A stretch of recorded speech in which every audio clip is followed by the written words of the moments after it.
Desde entonces se sabía que iba a haber una señal adicional de este descendiente de David. Iba a ser hijo de una madre virgen, una cosa que nunca ha pasado en la vida, inverosímil. Y que además el nombre es un nombre que nunca se usó en la Biblia para nadie.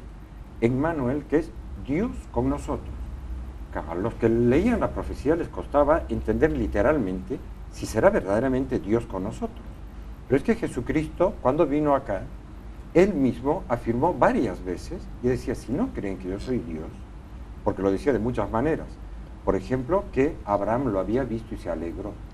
Y le decían, no tienes 50 años. En el Evangelio de San Juan, en el capítulo 8, hay una polémica en la que le dicen, no tienes todavía 50 años y viste a Abraham, que llevaba 2000 años muerto. Sí. Y él les dice, en verdad les digo que antes que Abraham fuera, soy yo. La eternidad, eterno. ¿No? Bueno, se presentó como Dios, pero siendo un personaje histórico real en un momento concreto de Israel.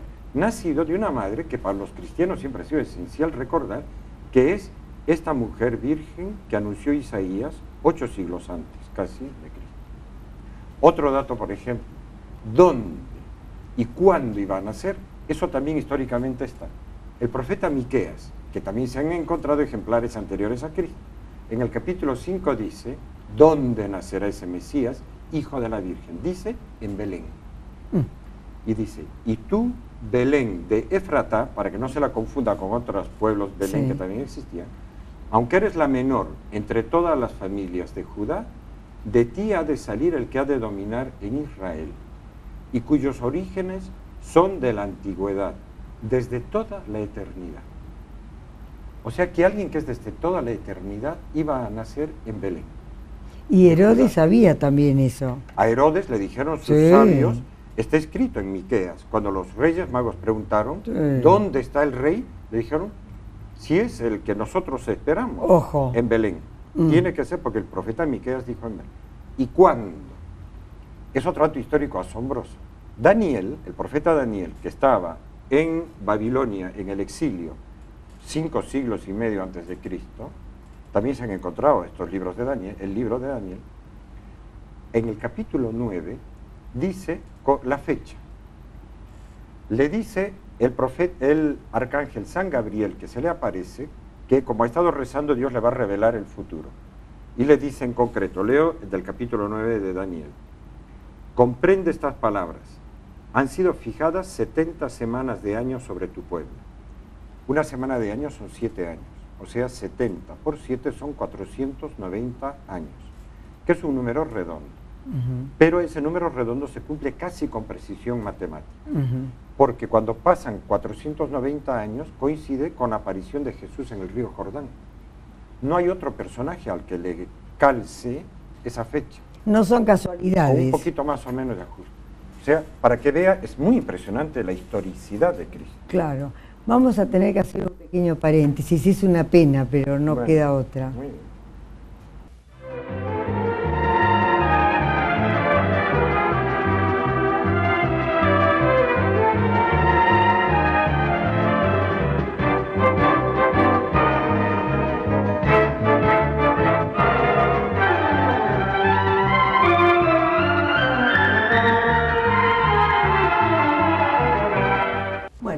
Nos estaba contando, padre, cómo se cumplieron todas las profecías extraordinarias, increíbles, inverosímiles en la persona de Jesús. Claro, que van coincidiendo en un punto histórico con un personaje concreto, que además estaba anunciado que iba a ser Dios con nosotros.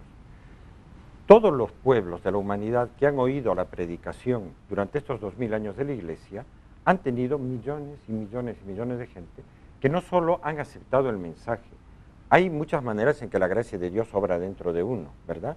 Hay algunas personas que es como si Dios les abriera el corazón y les abre la inteligencia y empiezan a ver cómo calzan todas las cosas. En otras personas se les hacen unos nudos terribles, los datos tan evidentes, y se quedan como trabados tal vez por el exceso de evidencia, no lo sé. En algún caso podría haber, espero que no, una especie de resistencia, de no querer aceptar que Dios mismo ha venido a este mundo. Pero es la mejor noticia, la más linda, porque lo que nos ha traído es todo bueno. Una doctrina maravillosa que a los hombres se ve que nos cuesta mucho vivirla, porque incluso los cristianos no siempre hemos sido ejemplares. El amor a los enemigos Con lo cual, sí, el es amor inverosímil, el sí. amor a los enemigos, más que a ti mismo todavía. Así es, tiene razón. Hay una mujer judía súper dotada de principios del siglo XX, Hannah Arendt, filósofa política, que decía que de los evangelios lo más increíble es que hubiera existido un hombre, Jesús de Nazaret, que hubiera dicho, amarás a tus enemigos. Ella dice, eso no puede haber brotado de una inteligencia humana, decía ella.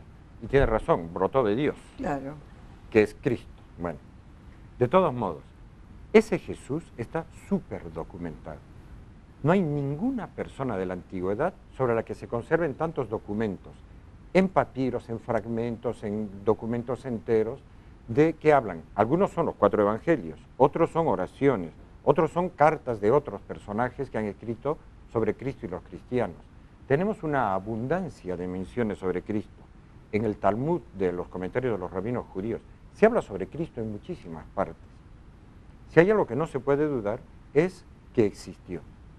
De hecho, hay un experto en el siglo I de la era cristiana, Sanders, que es actualmente, digamos, el autor que probablemente más sabe sobre la historia del siglo I, que dice que toda la documentación que tenemos hace que sea indudable la veracidad del Jesús que nosotros conocemos por la documentación que manejamos. que son los cimientos del edificio. Son los cimientos del edificio, de la información que tenemos sobre el verdadero Jesús. Claro. Que por cierto no tiene nada que ver con esta especie de fantasía que se ha inventado Dan Brown y los 3 o 4 libros tan fantasiosos, esotéricos que maneja.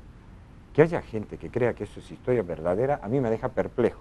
Aunque la verdad es que cuando uno no ha estudiado un tema, puede creer cualquier cosa. Lógico.